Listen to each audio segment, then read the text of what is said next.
তো মজাদার ডিমের চপ।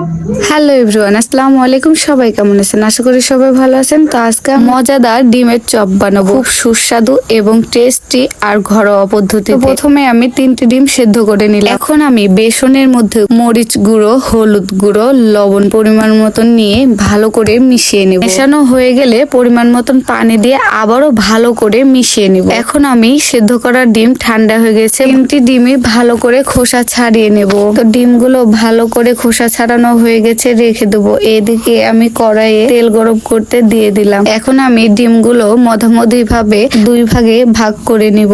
তারপরে আমি ডিমগুলো টুকরো নিয়ে বেসনের ভিতরে ভালো করে মিশিয়ে নিব। ভালো করে মেশানো হয়ে গেলে আমি গরম তেলে দিয়ে দিব। তো আমি তেলের ভিতর এক এক করে সবগুলোই দিয়ে দেব, দিয়ে ভালো করে ভেজে নেব। আসলে বিকেল সময় কি করব বসে থেকে, তো কিছু যদি খেতে মন চায় তাহলে আমি ঝটপট করে নিই। তো আমার আজকে একটা ভিডিও দেখে ডিমের চপ খেতে খুবই মন চাইছে, সেজন্য আর কি আমি এই ডিমের চপ বানাচ্ছি। তো তবে ডিমের চপগুলো দেখতে খুব লোভনীয় হয়েছে। তো আমার ডিমের চপ হয়ে গেছে, রেডি। ডিমের চপ আমার ফাইনালি সবগুলো রেডি হয়ে গেছে। তো দেখতে খুব সুন্দর লাগছে, খেতে কেমন হবে অবশ্যই খেয়ে আপনাদেরকে অবশ্যই বলবো। তো এই তো আমি আজকে 3টে ডিমের চপ 6টা বানিয়েছি।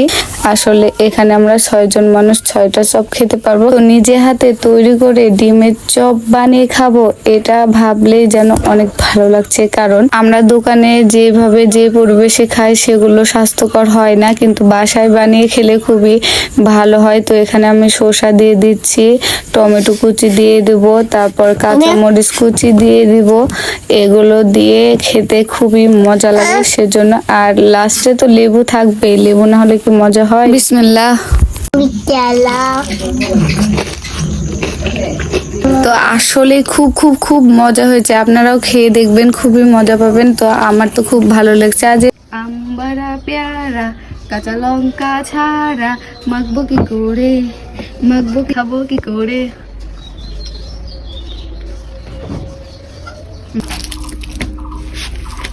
এ পর্যন্ত সবাই ভালো থাকবেন, সুস্থ থাকবেন। আল্লাহ হাফেজ।